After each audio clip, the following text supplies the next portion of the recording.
What's up, fellas? In today's video, we're going to be talking about something that's been going around a little bit lately, ever since the James Harden trade and really before that.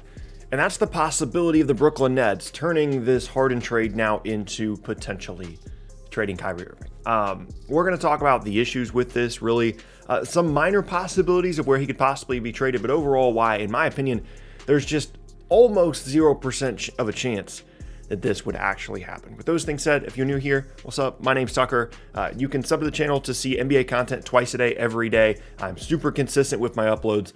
So if that's something you're looking for, consistent NBA content, this is a great place to be. You can also leave a like rating on the video as well. It helps me out a ton because it gets the video out to more people on YouTube. And you can check me out at various socials. They are in a link tree down in the description below. With those things said, let's talk about the possibility of the Brooklyn Nets trading Kyrie Irving. So I would say this storyline kind of came about basically once Kyrie was away from the team, and people were starting to think, well, is it possible that KD is already tired of the Kyrie thing? And he's already, he thought it was a good idea to do this whole Kyrie thing in Brooklyn, but now that the possibility exists that he gets Harden, he has his buddy to play with, and then maybe the Nets would explore possibly trading away Kyrie, especially considering that there's not a ton of other pieces on this roster now outside of these, big three-star players.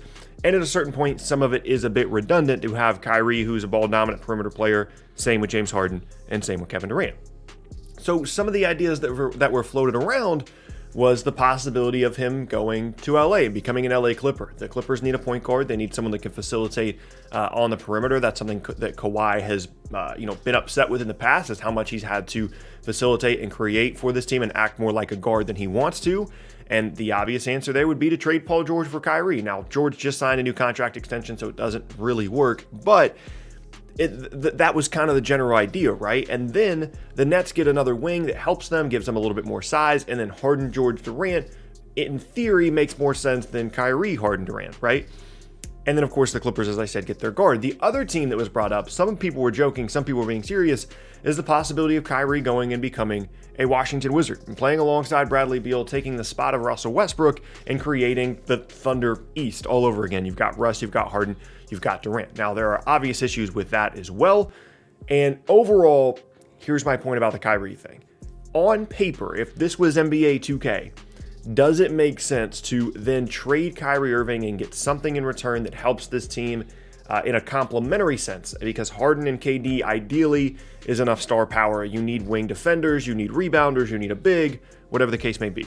In theory, yes, that makes sense, because in theory, you would be getting a significant amount of value in return for Kyrie Irving, and that's my first issue here. I'm not positive that if you asked around the league right now, considering Kyrie's recent history, Kyrie's last couple of years worth of history in the league, I'm not positive that there is a single team in the league that would be willing to give up a significant asset in exchange for Kyrie Irving. As great of a basketball player as he is, I don't think that there are any teams in the league that would be willing to give up anything remotely close to significant without some kind of assurance from Kyrie that he would be happy playing in his new place and that he would be okay with being traded. Because I think, and this is really the overarching point here, the possibility exists that let's just say tomorrow, somehow, the Nets traded Kyrie Irving to the LA Clippers for Paul George. And Paul George comes to Brooklyn, he's excited, and Kyrie goes to LA. Presumably would be an exciting thing to go play in LA, play alongside Kawhi on a really good team, right?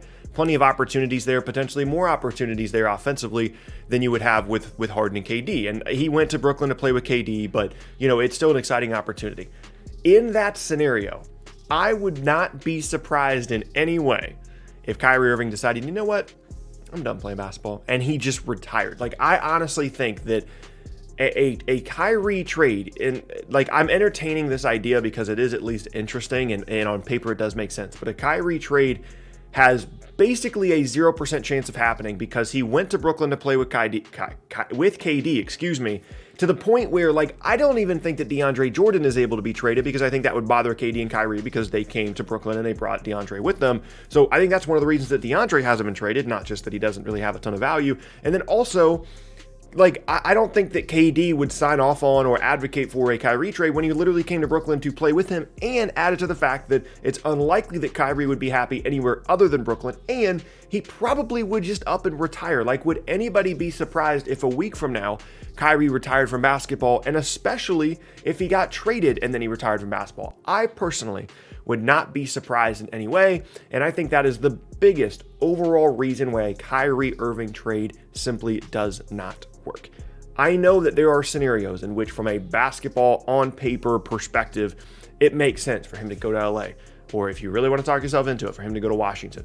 There is almost a 0% chance. And I will admit, when we were live streaming the James Harden trade and the trade went down, there was about a 5-second window in which I thought it was possible that Kyrie got moved, because I was so locked in on the fact that it was going to be Philly. It was going to be Philly. It was going to be Philly. I didn't think the Nets could compete with the trade package that Philadelphia had available to them. And so I was thinking, well, if this actually went through, maybe Kyrie is available. But realistically, not just the retirement thing, not just whether or not he would be happy, but seriously, like if the Nets gave you a job and they said, hey, we want you to go and just call every team in the league, and we want you to see if you can convince any of them that it's worth trading for Kyrie Irving. Like, just, be sneaky about it, but just call all the other 29 teams in the league and see what they have to say. I would imagine that you would get maybe 1 or 2 teams that would be remotely interested in the possibility of trading for Kyrie, and those teams would be ones that are trying to get some interest around their team, maybe a team like Detroit or a team like that just, they're down bad and they need something positive going with their franchise, and the star power that Kyrie Irving provides would potentially be that thing that would help them. But ultimately, that would be the worst situation for Kyrie, because he would probably just up and retire. He wouldn't want to play with that team. So at the end of the day, it's basically, I never want to say a 0% chance, because the NBA is wild. And if you would try to tell me a couple years ago that Paul George was going to end up on the LA Clippers after just signing a new contract extension with the Thunder, I would have told you that was a basically 0% chance, right? So I don't want to say 0, but it's a very, very slim chance that Kyrie gets moved, honestly, on his current contract in Brooklyn. And we'll keep an eye on the rest of these guys and see, what the chemistry looks like. We'll see what everything, comes together with their future free agencies, the possibility of them leaving in 2022 and 2023. But at the end of the day, even if you want to advocate for, them making a Kyrie move to make the rest of the roster better after giving up so many assets in the Harden trade, even if you want to make that case, I just think logistically, there's basically no way it happens. So let me know down in the comment section below if you have a scenario, right? If you want to type up and put it in the comments a scenario that you think exists in which Kyrie Irving ends up being traded for the Nets and it works, let me know down in the comment section below, and I will absolutely take a look at it, because I personally cannot really find one. But that is going to be the end of the first video of today, and I thank you all very much for watching. Keep an eye out for the second video of the day today. I'm going to be talking about the Dallas Mavericks, talking about what is potentially wrong with this group. They've been off to a bit of a tough start, and I'm going to explain why exactly that has been the case so far for Dallas. So be on the lookout for that. As I said in the beginning, my name is Tucker. Hope you guys enjoyed today's video. If you missed any of my previous videos, you can check out the boxes on screen. And as I said, you can also sub the channel for consistent NBA content twice a day, every day. And thank you guys so much for watching. Hope you have an awesome rest of your day. I hope everybody's staying safe out there. And I will catch you guys in the second video of the day. Have a great rest of your day. See you, fellas.